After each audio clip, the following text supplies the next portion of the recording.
Thank you for the introduction. I hope I'm audible. Today, I would be discussing on cellulose as, thank you. I would be discussing on cellulose as a viable stabilizer for soils. Like we were listening to the earlier speaker who had been telling us about a number of biopolymers like xanthine, guar, beta-glucan, and agar. All these have been investigated, and my presentation will cover the entire gamut of, not the entire gamut, but the most common gamut of geotechnical applications using cellulose. So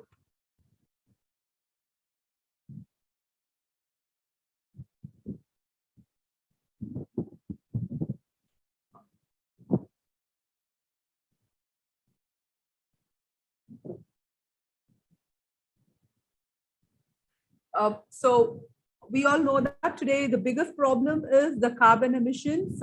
They are impacting the environment to a greater degree. And construction industry is one of the major contributor to carbon dioxide emissions, particularly when in the cement manufacture process, which is very widely used, we have a lot of carbon emissions. So the industry itself is moving towards a more eco-friendly and energy efficient approach. There are many different ways in which the industry is moving towards a bio approach. But today in my presentation, I would like to highlight the role of biopolymers as a sustainable alternative to cement stabilization, which is one of the most traditional and conventional soil stabilization that is adopted world over. Despite a number of biopolymers that have been in use, like the xanthan, guar, galangum, beta-glucan, alginate, there are a host of things, biopolymers that are experimented, though this has not brought on a large scale to the field, but we see that there are a lot of research findings on these biopolymers.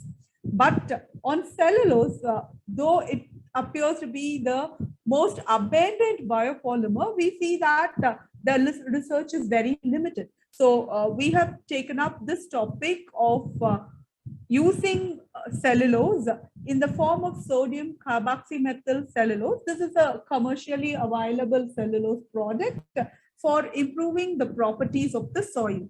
Starting from the basic properties like the compaction behavior, strength, and then the subgrade strength, we have moved on to some peripheral applications like the behavior in extreme environments.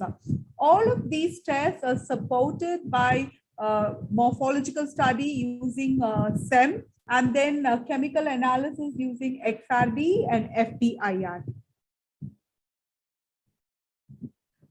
The soil that we have selected for the study is organic silt.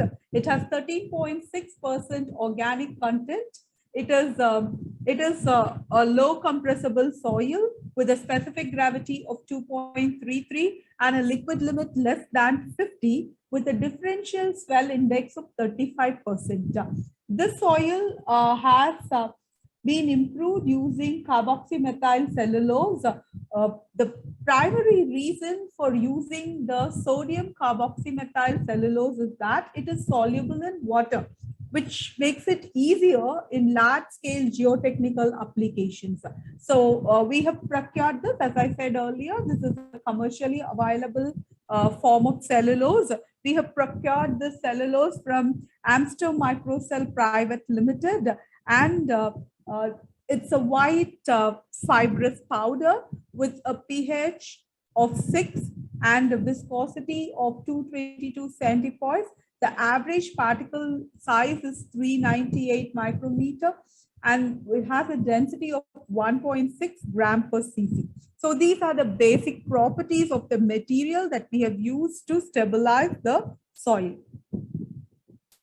Like I already told you, we have done the compaction test, and because this is organic silt, we did the unconfined compression test to study the improvement in strength on using carboxymethyl cellulose, sodium carboxymethyl cellulose. Also, we have studied this for a period ranging from 2 hours after mixing up to 28 days. So this is a short duration period study. This has been done both for strength as well as for hydraulic conductivity. And the compressibility behavior was studied using the consolidation test. Here we moved on up to a load of 3.2 kg per centimeter square. And the CBR test was conducted on dry samples. Also, the behavior of the treated soil in extreme acidic and alkaline environments was studied.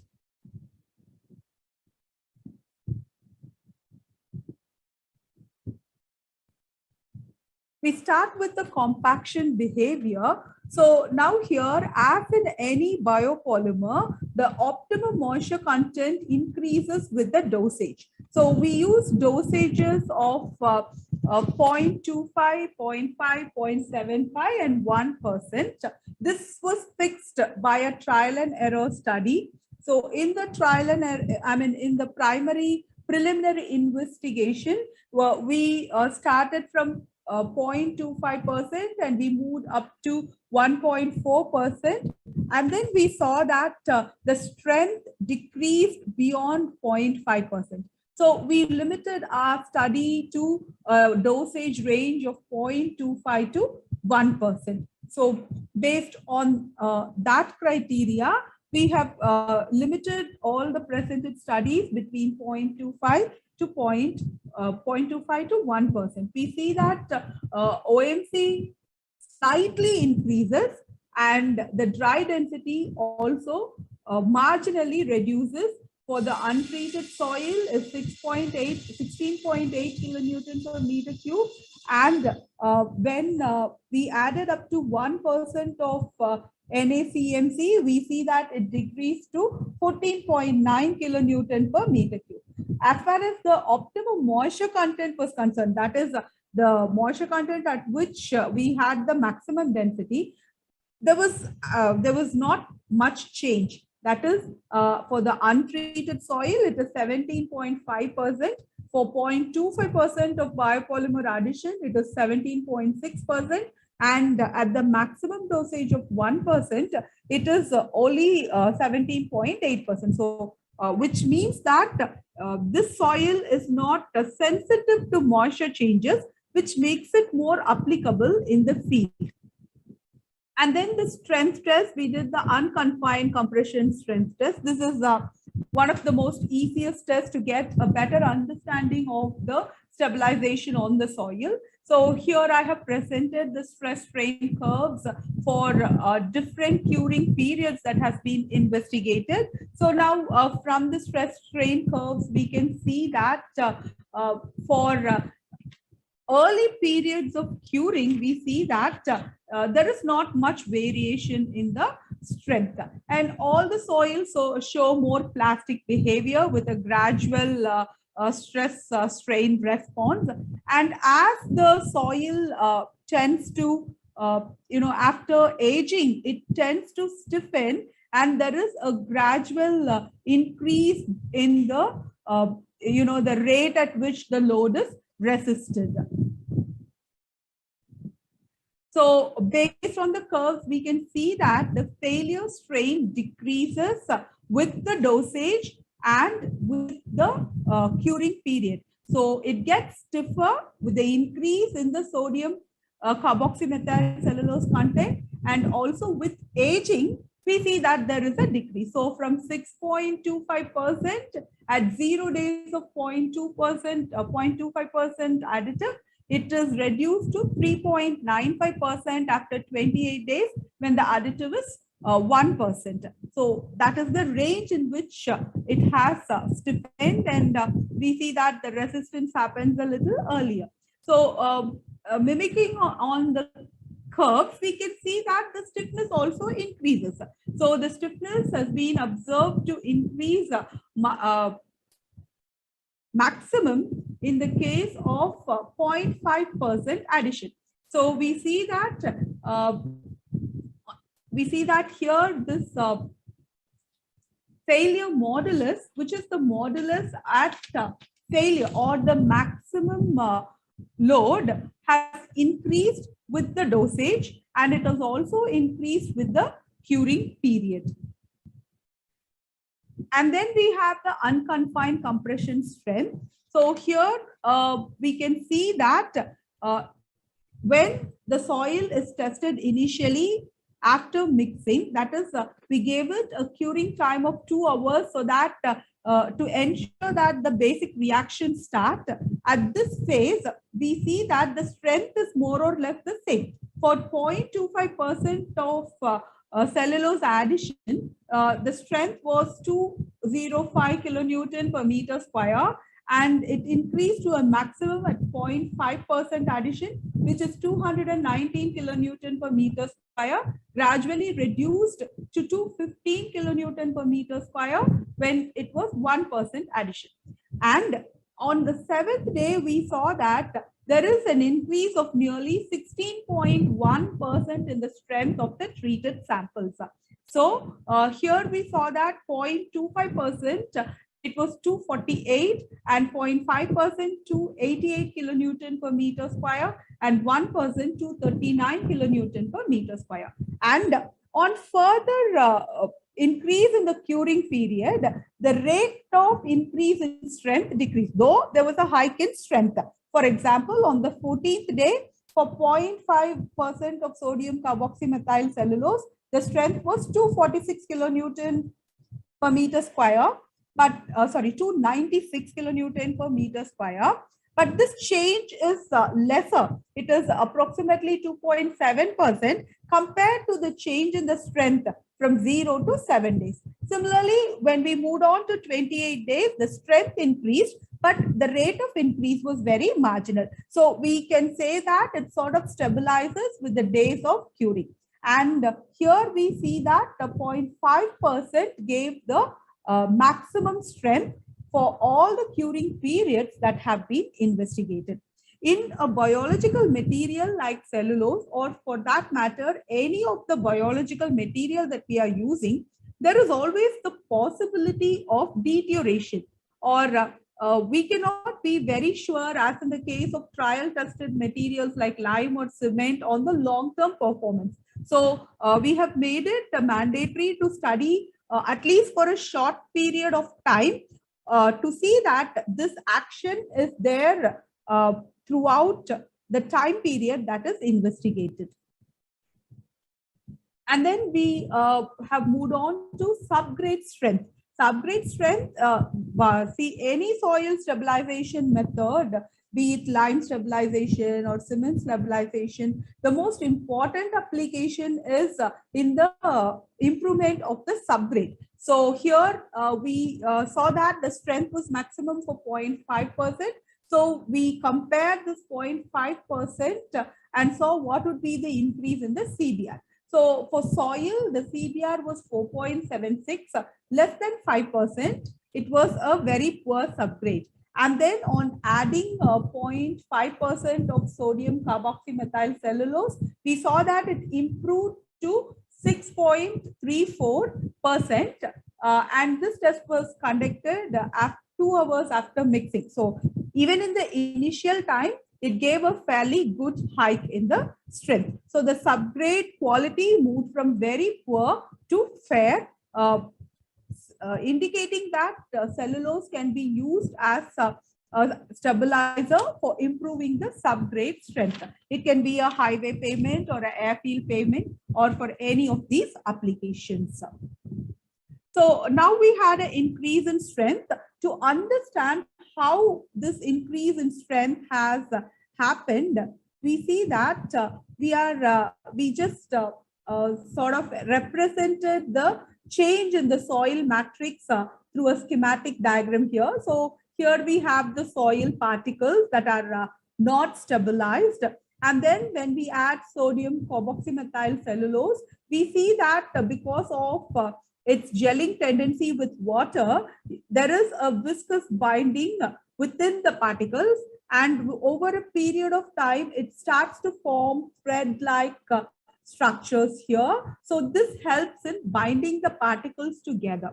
But if you remember, like earlier, up to 0.5%, there was an increase in strength.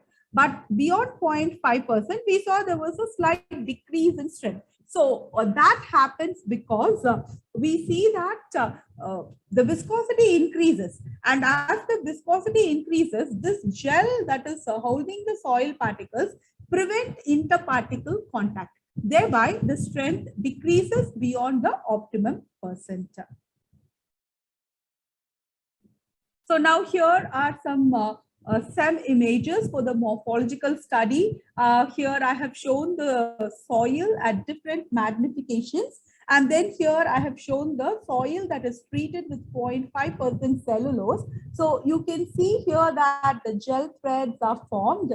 These images were taken 7 days after curing to show the formation of the gel threads clearly. So here we can see these gel threads that have been instrumental in binding the soil particles and thereby improving the strength.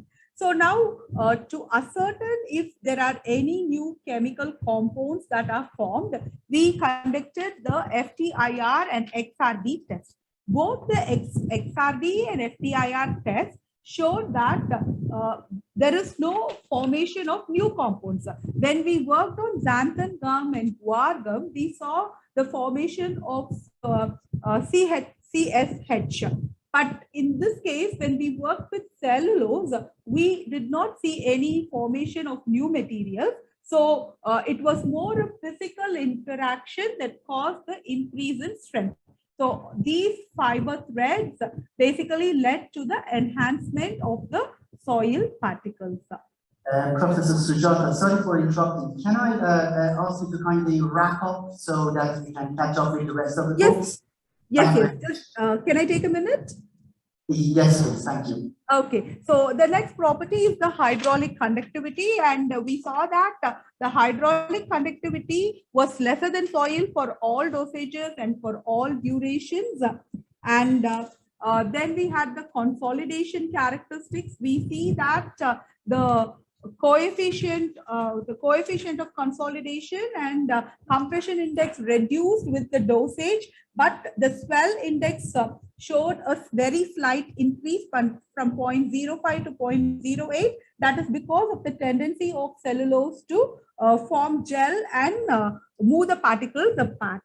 And then for studying the behavior of the treated soil in extreme environments, we did the acid and alkaline solution test. In both of these tests, we saw that adding the sodium carboxymethyl cellulose brought it down to a more neutral level, indicating its efficiency in showing this as a more sustainable material.